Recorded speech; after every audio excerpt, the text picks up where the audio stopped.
Good Sunday morning and welcome into the Sports Source. We have a jam-packed show. Every week we do. This week, UT football, UT basketball and the recruiting, softball, baseball, NFL talent coming out of Tennessee. A lot of numbers for you to check out. We'll compare the guys coming to UT in basketball to those leaving UT in basketball. It's wild. We got a big show for you. Let's just get right into it. First segment brought to you by our good friends at NovaCopy. And small business owners, big business owners, any kind of need you might have, NovaCopy has an answer for you. Copiers, wide format printers, tools that enable you to do car wraps. I mean, you can start your own small business doing car wraps, the signs on these automobiles. They've got the equipment that actually does that printing for you. They got the printers to do signage, even 3D printers and scanners. Trust me, when it comes to workflow solutions, saving your company money, starting your own small business, NovaCopy is the group that you need to call. Do it this week. Okay, want to welcome in the panelists sitting right over here. From the Sports Animal, we have Vince Ferrara, who does just about everything they can ask him over there at Sports Animal. I hear you 24 hours a day over there. Vince, thanks for being here. Thanks, Sean. We have Bob Hodge, freelance contributor to the Knoxville News Sentinel. Thank you for joining us in your Carnes blue shirt. Yes, it is. That's to prevent the emails that will come. He's a Kentucky fan. The K's, the blue. We got Mike Strange right here, longtime columnist for the News Sentinel, also do radio on the Sports Animal. And right there, we got Chuck Cavaleris donning the Sports Source logo. Chuck, of course, a media member that's done just about everything in this town. Golf News Tennessee, just one of the many places folks can find you. Okay, let's talk about UT basketball to start. As I say, we got football and a lot of other things to come. But 2 weeks ago, it looked like Donnie Tyndall would be coaching a team of walk-ons and non-scholarship guys. Now, he's basically, it's like a blood transfusion over there. It's like this many out, this many in. He has been bringing in guys by the bushel, and I think the first thing you have to focus in on, Mark Pankratz, our basketball analyst, said a few weeks ago, when he's bringing people in, hopefully he won't do what Conzo Martin did, and that is go out and throw a bunch of scholarships at freshmen, high school guys.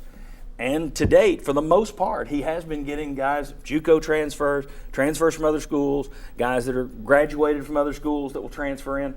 Personally, I think that is an absolute correct step at this stage. Agree, disagree? I'm going to totally agree. There's a lot of other things to talk about his recruiting class, but the way he's gone about it, getting guys that you're not wedded to, getting guys that it's not going to be a big deal at the end of next year if some of them are gone. Some of them are going to be gone at the end of next year. We already know that. So I think it's a very, very smart move what he's done. Well, it is. It's an advantage to be able to have guys that will come in here, help you win some games in that transition, and then it frees up a scholarship after that. I think that's good. It shows that this coaching staff, the assistants, had networking. They already had established relationships to bring guys in. And a lot of these guys do fit the system, too. I think that's a plus also. Thoughts, guys? Well, I mean, I don't know that you have a whole lot of choice for it seems like the cupboard's pretty much bare for guys that can come in as freshmen and give you quality time. There may be some Wes Washburns out there. Yeah, well, I mean, and that's the good thing. There's a lot of them. Yeah. And right. it's smart that he avoided it. I saw the number, it's like 400 players that have eligibility left, that veteran players, and that's the talent pool you really need to tap.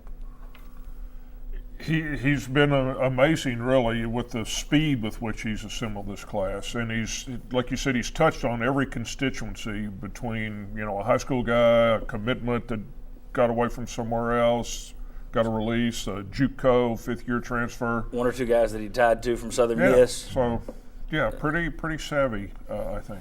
Now, the other side, let's talk about, are there concerns with some of these guys in terms of off the field? Or off the court situations. Eric McKnight was booted from the Florida Gulf Coast team for repeated rules violations.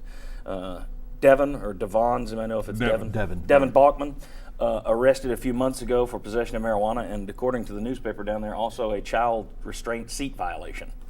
Don't know what the marijuana would seem to be a little bit bigger issue, but even that was less than an ounce. So the kid was upside down. The kid, due to the marijuana. Dietrich Mostella still hasn't been okayed by the NCAA clearinghouse. He was initially going to Oklahoma State, and then he kind of jumped into Pitt. Pretty good reputation, good schools. But the clearinghouse has gotten in the way. He says he's going to pass it just fine. But you're having to go and fish here late in the game. Or are you concerned with some of the fish you're catching? It's a little bit of a concern. I don't think you can get into outrage area though, because Darn it. there's so, yeah, I know it's unusual. There's so much unknown that I think that's why it's hard to really be too overly critical. It's something to watch out for and see if it becomes a trend moving forward. But it's something you have to be careful for, and especially considering the Conzo Martins guys pretty much had a clean slate. Yeah, I would rather have, as bad as it may sound, a child restraint violation as a gun underneath the front seat, or something like that. Right. You know, so I mean, there's always going to be some issues, I think, these days. But a lot of times, some of these guys, you don't really want to call them kids. Maybe they're going to make the most of this chance, and they've learned from some of those things, and they're going to be better. But you just got to see how that plays out. I'm trying to figure out if Chuck's insulted me with a gun in the front seat as a kid. But I tell you what, I've got a little bit greater concerns because of some of these guys' backgrounds. But I will also agree that the pond you were fishing in, to go with the analogy, it wasn't very big, and you had to do it in a hurry. So yeah, I think if this was a situation where we're sitting here next year, and this is the same thing, yeah, I'm going to say I am concerned about this. But I think the situation pushed it to where you had to be. But yeah, I've got a little bit larger concerns about some of these guys. No, you're right, Bob. Excuse me. It's just risk reward. And I think Donnie Tyndall, because he had such limited areas, avenues to get players, I think there's a little bit of a risk, but the reward could really pay off. And he was sort of forced into doing what he did. Yeah. I mean, he really didn't have how many teams get a new coach and lose every player in their signing class? No. And then your top players off that team. So you've literally got 6-7 holes to fill. Here sounding like the tree-hugging liberal, Hippie. bleeding heart hippie liberal that I am. You know, marijuana's part of the culture. I think, again, you'd rather have a... Bob's got that under his seat, too. You'd rather have a marijuana offense than a carjacker or an armed robbery or something like that. And McKnight, he still graduated from college.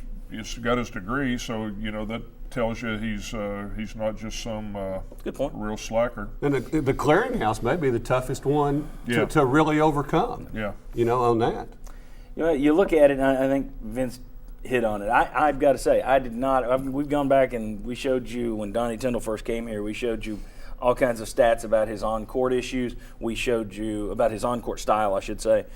We showed you how he has recruited in the past. One thing I haven't done is go back and look at the discipline record at Murray State and then at Southern Miss. I have no idea how many kids have washed out of his programs, maybe none. And that's the thing. If these guys come in here and they walk the straight and narrow for a year or two under him, kudos to him. So I would be more apt to give him a free pass on that if I knew what his background was. If he's a guy that runs a pretty tight program and you haven't seen trouble out of his athletes, then obviously I would be more likely to say, I trust him on these.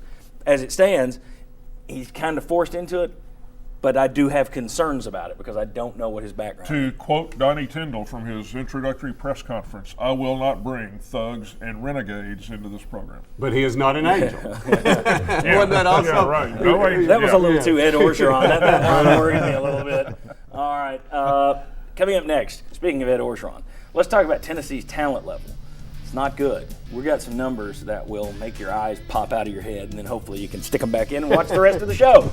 Come on back on the Sports Source.